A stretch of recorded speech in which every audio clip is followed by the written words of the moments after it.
안녕하세요. 노마다입니다. 오늘 제가 가져온 책은 인류학자 로버트 고든이 쓴 인류학자처럼 여행하기입니다. 저자 로버트 고든은 미국 버몬트 대학의 인류학과 교수로서 많은 여행 경험을 가지고 있습니다. 아프리카의 여러 지역에서 오랫동안 현지 조사를 했고 카약과 하이킹으로 많은 곳을 여행한 경험이 있습니다. 여행과 인류학은 매우 유사한 점이 많습니다. 여행이 낯선 곳의 사람들은 어떻게 살아가는지, 우리와 어떤 차이가 있는지, 비행기나 자동차를 타고 현장에 직접 가서 관찰하고 현지 사람들을 만나고 그런 측면에서는 매우 유사합니다. 인류학도 마찬가지로 현지 조사와 심층 연구를 통해서 사람들의 행위에 대한 맥락과 의미를 찾아냅니다. 여행과 인류학은 그 목적이나 방법이 매우 흡사하죠. 차이점이라면 여행객은 쉬고 힐링을 위해 해외로 나가는 반면 인류학자는 일을 하러 갑니다. 마음가짐이 다르죠. 누구는 일하기 위해 여행을 하고 누구는 놀기 위해 여행을 합니다. 물론 인류학자들도 여행 준비를 하고 여행을 합니다. 여행자는 돌아오고 싶을 때 언제든지 돌아올 수 있지만 인류학자는 현지에 들어가면 연구가 끝날 때까지 마땅한 이유 없이는 철수하기 어렵습니다. 저자는 이 책을 쓴 목적으로 여행을 좀 더 생산적이고 계획적인 것으로 만들려는 데 있다고 했습니다. 인류학적 경험이 현대인들의 여행의 질 향상에 도움이 되고자 한다고 했습니다. 이 책은 낯설다는 것에 대해 관심을 갖습니다. 안전한 일상을 탈출함으로써 여러 가지 마법을 체험할 수 있다는 거죠. 하지만 이 저자도 여행을 하기 위해서 반드시 외국에 나갈 필요는 없다고 말합니다. 그저 자기가 사는 동네를 걷는 것만으로도 외국에 나가는 것이 될 수 있다. 마르셀 프루스트의 말처럼 진정한 발견에 이르는 여정은 새로운 풍경을 보는 게 아니라 새로운 눈으로 볼 때 이루어진다. 그러니 꼭 자신이 살던 곳에서 육체적으로 멀리 이동해야 될 필요는 없다. 여행하는 동안 경험과 지식을 축적하는 것도 중요하지만 보고 행동하는 방식을 바꾸기 위해서는 새로운 시각이 더욱 중요하다 했습니다. 지난 동영상 여행의 기술에서 했던 말과 맥락을 같이 합니다. 이 책의 구성을 살펴보면 크게 1부와 2부로 나눕니다.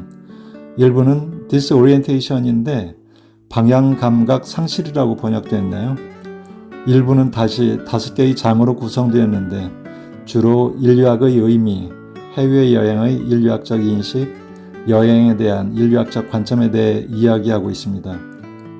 그리고 2부에서는 여행 준비와 현지에서의 여행 기술 등 상당히 실질적인 내용으로 구성되어 있습니다. 이런 구성과 내용이라면 여행학 개론이라고 부를 수 있지 않을까 생각합니다. 그리고 부록으로 여행 경험을 풍성하게 하는 방법 몇 가지를 담고 있습니다. 인류학자가 여행에서 강조하는 것은 새로운 시각과 여행자의 주체성입니다. 여행하는 동안 경험과 지식을 축적하는 것도 중요하지만 보고 행동하는 방식을 바꾸기 위해서는 새로운 시각이 더욱 중요하다. 또 하나는 해외로 가는 것은 여러모로 박물관에 가는 것과 비슷하다. 많은 사람들이 박물관을 좋아해서라거나 위대한 예술작품에 매료되어서가 아니라 왠지 여행 가면 박물관에 가야 할 것 같으니까 갑니다.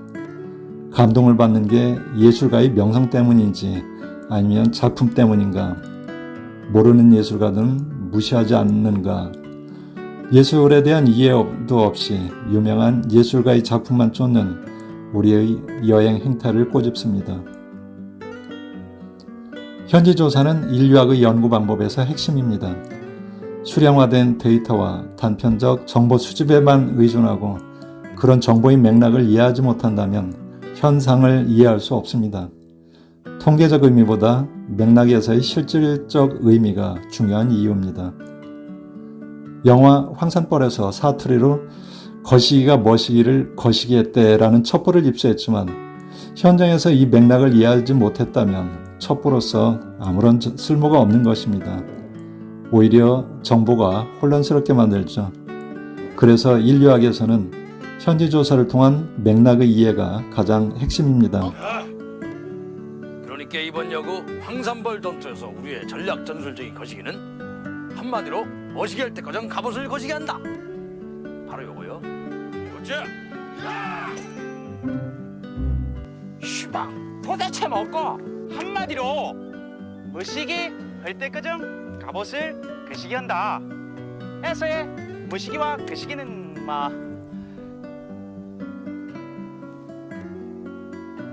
이건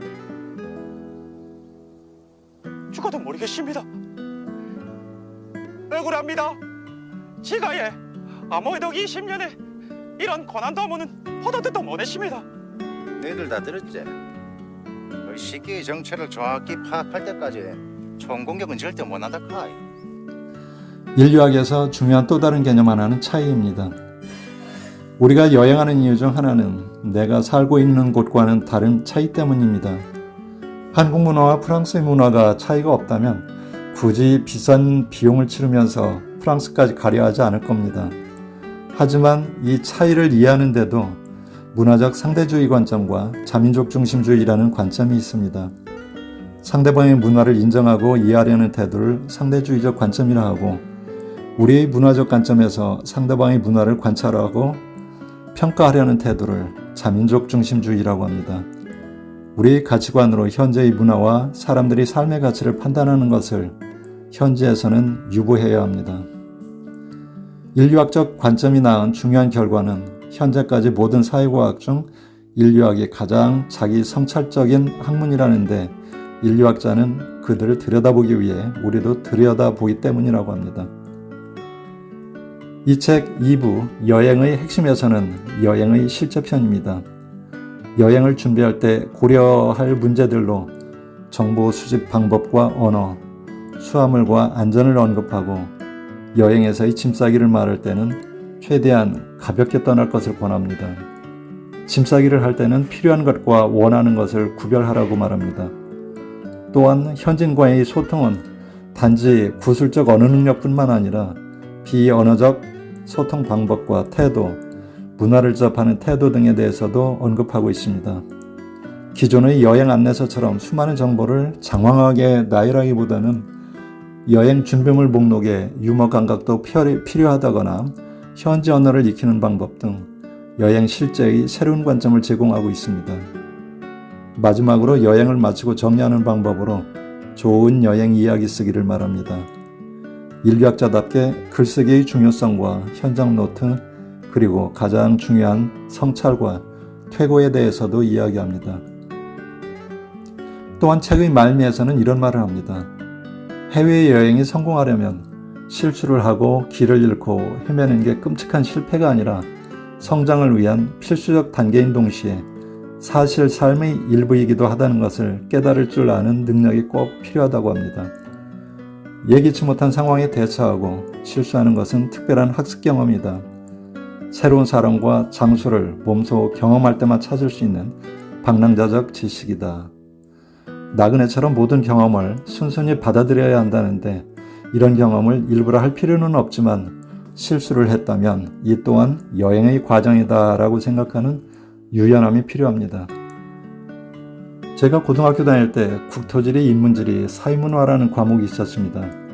고등학교 다닐 적 제가 제일 좋아했던 과목이었고, 나중에 대학원 공부를 하다 보니 사회문화 교과는 바로 문화인류학이었습니다. 그래서 문화인류학도 재미있게 공부했던 기억이 있습니다. 제가 지금까지 여행을 좋아했던 건 어렸을 때부터 그런 끼가 있었나 봅니다. 그런데 여행과 관련해서 이 두 과목은 매우 밀접한 관련이 있었습니다. 요즘도 여행하는데 지리와 문화인류학적 배경은 많은 도움을 주고 있습니다. 점만 찍고 다니는, 그래서 얼마나 많은 나라에 흔적을 남겼나 하는 여행을 벗어나기 위해 가급적 한 나라의 한 숙소에 좀 더 오래 머물고 그들의 삶 속으로 들어가 보고자 하지만 그렇다고 내부자가 될 수는 없었습니다. 저도 어쩔 수 없이 외부자 중 그저 조금 더 머무는 수준의 여행을 하고 있었습니다. 대중관광으로서의 해외여행이 시작된 지 30년이 넘었습니다. 하지만 아직도 우리 여행은 여행자의 주체성보다는 타인을 의식하는 경우가 많습니다. 집단주의적인 여행 문화가 많죠. 나도 가봤어라며 남들과의 대화에 어울리기 위한 여행이거나 TV를 보다가 내가 갔던 곳이다와 같은 여행은 이제 지양할 때가 됐습니다. 이제 좀 더 깊고 넓고 의미 있는 여행을 할 때입니다. 외국을 여행하다 보면 서양의 단체 관광은 이동성이 자유롭지 못한 7, 80대들이 하는 것이고, 그보다 젊은 여행자들은 대부분 개인, 가족 중심의 자유여행, 그리고 휴식과 체험 중심의 여행을 하고 있었습니다. 물론 한국의 직장 휴가 문화는 짧기 때문에 짧은 기간 해외여행을 위해서는 어쩔 수 없이 패키지를 다녀올 수밖에 없는 사회구조적이고 사회문화적인 영향이 있습니다.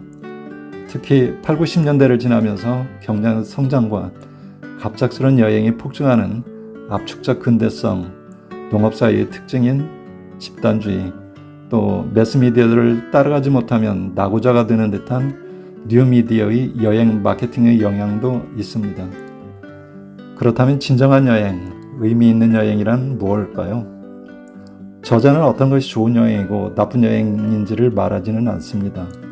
다만 인류학적 관점에서 중요한 것은 맥락과 구체적으로는 장소에 대한 올바른 이해를 했는지의 여부를 말합니다. 진정한 여행, 의미 있는 여행이 무엇인지 더 많은 논의가 필요합니다. 분명한 것은 여행자가 여행을 떠나고자 할 때 왜 떠나려는지, 여행자가 주체적으로 생각하고 계획한 것인지, 현지에서 낯선 문화를 맥락적으로 이해하려는 태도를 갖췄는지 등을 성찰할 것을 권하고 있습니다.